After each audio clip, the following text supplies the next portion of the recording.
अयोध्या से अमृत भारत एक्सप्रेस को जल्द हरी झंडी दिखाएंगे पीएम मोदी। रेल मंत्री वैष्णव ने बताई ट्रेन की खूबियां। प्रधानमंत्री नरेंद्र मोदी जल्द ही पहली अमृत भारत ट्रेन का अयोध्या से शुभारंभ करेंगे। रेल मंत्री अश्विनी वैष्णव ने सोमवार को नई दिल्ली स्टेशन पर इसके कोच और इंजन के निरीक्षण के दौरान ये जानकारी दी। वैष्णव ने प्लेटफॉर्म पर करीब आधा घंटा बिताया।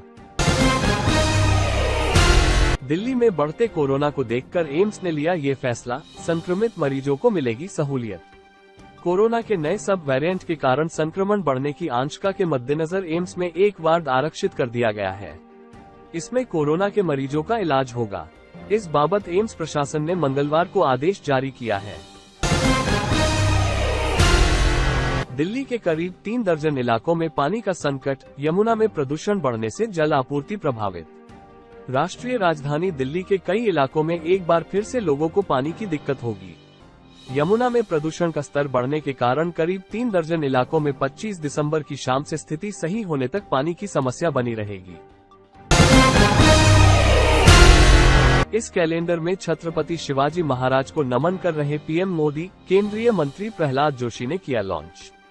केंद्रीय मंत्री प्रहलाद जोशी ने मंगलवार को एक कैलेंडर जारी किया जिसमें पीएम नरेंद्र मोदी को महान मराठा राजा छत्रपति शिवाजी महाराज को नमन करते हुए दिखाया गया है।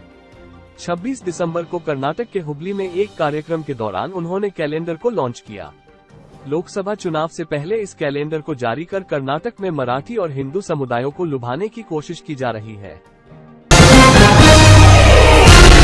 हम सागर तल से भी ढूंढ निकालेंगे, समुद्री जहाज पर हुए ड्रोन अटैक पर रक्षा मंत्री राजनाथ सिंह की दो टूक।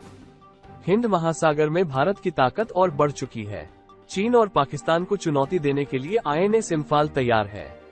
स्वदेश में निर्मित स्टील्थ गाइडेड मिसाइल विध्वंसक आईएनएस इम्फाल मंगलवार को मुंबई के नौसेना डॉकयार्ड में आयोजित समारोह में नौसेना के बेड़े में शामिल किया गया। इस कार्यक्रम में रक्षा मंत्री राजनाथ सिंह, मुख्यमंत्री एकनाथ शिंदे और भारतीय नौसेना के अधिकारी मौजूद थे। आज भारत मंडपम में वीर बाल दिवस कार्यक्रम में भाग लेंगे पीएम मोदी। देश को साहिबजादों के अदम्य साहस से कराएंगे रूबरू। प्रधानमंत्री नरेंद्र मोदी आज नई दिल्ली में भारत मंडपम में वीर बाल दिवस कार्यक्रम में हिस्सा लेंगे।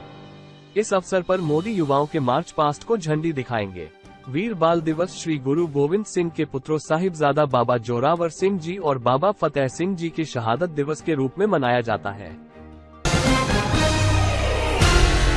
केंद्र में सत्ता नहीं, सेवा का अवसर मिला। मदन मोहन मालवीय की 162वीं जयंती पर बोले पीएम मोदी। प्रधानमंत्री नरेंद्र मोदी ने कहा कि उनकी सरकार सुशासन के सिद्धांत का पालन करती है। उनकी सरकार को केंद्र में सत्ता नहीं बल्कि सेवा करने का अवसर मिला है।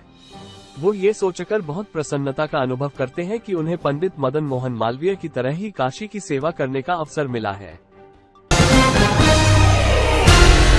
सभी टोल प्लाजा में अब एम्बुलेंस तैनात करने की तैयारी। एनएच पर अभी पूरे देश में केवल 300 एम्बुलेंस उपलब्ध। एनएचएआई देश के सभी टोल प्लाजा में एम्बुलेंस उपलब्ध कराने की योजना पर काम कर रहा है।